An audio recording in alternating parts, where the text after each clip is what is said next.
parler avec ton Père. Mais bien-aimé de Dieu, les secrets divins, tu es là assis dans tes problèmes, pas ton pasteur, pas ton frère, pas le diacre, pas le prophète, mais avec lui-même le Père. Tu parles des secrets divins, mais bien-aimé de Dieu. Le bienfait de parler en langue, le bienfait, c'est que ça fait dans notre vie. Nous regardons que nous édifions même l'Esprit qui est en nous. Ainsi combien la communion avec le Père, car nous parlons des secrets, des mystères, un secret divin. Mais bien-aimé de Dieu, comme dit 1 Corinthiens 14, verset 2, des choses cachées et révélées à nous, et nous sommes capables de s'asseoir sur le salon de notre Père et de lui parler. Voilà ce que Dieu, le Père, fait pour nous. Et le quatrième, combien nous rendons d'excellentes actions de grâce. Oh, bien-aimé de Dieu, tu veux prier véritablement et rendre véritablement des actions de grâce à ton Père Céleste. Alors parler en langue. Le parler en langue est une véritable prière par excellence. Mais bien-aimé de Dieu, cette prière, bien-aimé de Dieu, même le diable ne peut pas les violer. Car tu parles directement à ton Père. Car quand je parle à quelqu'un, quand je parle à mon pasteur, mais bien-aimé de Dieu, l'ennemi entend, il est là, il comprend ce que je dis. Et après, qu'est-ce qu'il fait? Il empêche même la volonté de Dieu. Il empêche la prière que je fais, afin que ça ne puisse pas s'accomplir. Mais quand je parle en langue, bien-aimé de Dieu, personne. Car je parle directement avec mon Père Céleste. Et c'est pour cela, nous rendons d'excellentes actions de grâce. La parole de Dieu dans le livre de 1 Corinthiens, bien-aimé de Dieu, chapitre 14, au verset 17. Et regarde ce que la parole de Dieu nous dit. Verset 17. Alléluia. Oh, combien nous rendons grâce à Dieu, ce Dieu qui nous a tant aimés. Verset 17. Je commence au verset 16. Autrement, si tu rends grâce par l'Esprit, comment celui qui est dans le rang des hommes du peuple répondra-t-il Amen à ton action de grâce, puisqu'il ne sait pas ce qu'il dit, ce que tu dis.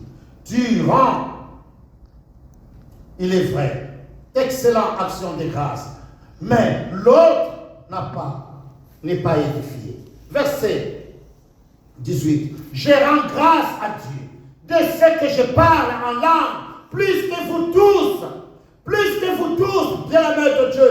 Ici, nous regardons ce que Paul est en train de dire. Il rend grâce à Dieu. Il rend grâce à Dieu, bien-aimé de Dieu. Quand je parle en langue, bien-aimé de Dieu, combien ce sont des excellentes actions de grâce que je rends au Père. Mais c'est une prière individuelle que je dois faire à mon Père Céleste. Je rends des excellentes actions de grâce, comme la parole de Dieu nous dit ici. Et le parler en langue nous rappelle que nous sommes enfants de Dieu. Alléluia. Amen. Quand je parle en langue, je sais que je parle au Père et que le Père m'entend.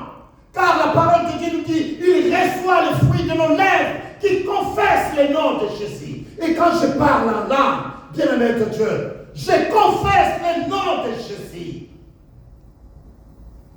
Mais bien-aimé de Dieu, quelle beauté! Et le Père qui m'entend en secret, car je rentre dans le secret. Mais bien-aimé de Dieu, je parle des choses que le monde n'entend pas. Lui seul l'entend. Il est assis sur son trône et il m'entend ce que je suis en train de lui dire. Et c'est ça, bien-aimé de Dieu, le bienfait de parler en langue, car je parle à mon Père. Je parle à mon Père que je suis fils de Dieu et co-héritier en Christ. Alléluia. La parole de Dieu dans le livre de Romains chapitre 8. Romains chapitre 8. Bien-aimé de Dieu, c'est tellement important que nous comprenions que notre Père Céleste veut que tout un chacun de nous, que nous parlions en langue. Il veut que nous parlions en langue. Toi qui ne parles pas en langue, bien-aimé de Dieu, alors donne-toi. Dis-toi tout simplement au Père que je vais manifester cette manifestation de parler en langue. Et lui qui est Dieu, il te le donnera. Il rendra ça disponible dans ta vie. La parole de Dieu nous dit que l'Esprit lui-même rend témoignage à notre esprit que nous sommes comment? Enfants de Dieu. L'Esprit lui-même, il rend témoignage. Quand je parle en langue, c'est un témoignage pour moi que je suis fils de Dieu. L'Esprit de Dieu qui est en moi rend témoignage. Même au monde, les gens regardent, ils disent, celui-là c'est un fils de Dieu. Car je parle à mon Père. Donc je suis fils de Dieu, bien-aimé de Dieu. La parole de Dieu me le rappelle. Le parler en langue me dit que tu es fils, parce que tu as l'Esprit de Dieu en toi, qui te permet de parler en langue, de parler à ton Père. La connexion est là avec le Père. Et je suis capable, bien-aimé de Dieu, de parler à mon Père. La parole de Dieu dans le verset, bien-aimé de Dieu 17, écoute ce que la parole de Dieu dit. Or, si nous sommes enfants, car, bien-aimé de Dieu, nous parlons en langue, l'Esprit de Dieu le témoigne à nous par la manifestation de l'Esprit qui agit en nous, qui croyons à la parole de Dieu. Alors il dit ici, mes bien-aimés de Dieu, si nous sommes fils de Dieu, si nous sommes enfants de Dieu, alors nous sommes aussi héritiers. Héritiers de Dieu. Et co-héritiers de qui? De Christ. Si toutefois nous souffrons avec lui afin d'être glorifiés. Comment? Avec lui. Mais bien aimé de Dieu, c'est tellement merveilleux. Le parler en langue est très important pour les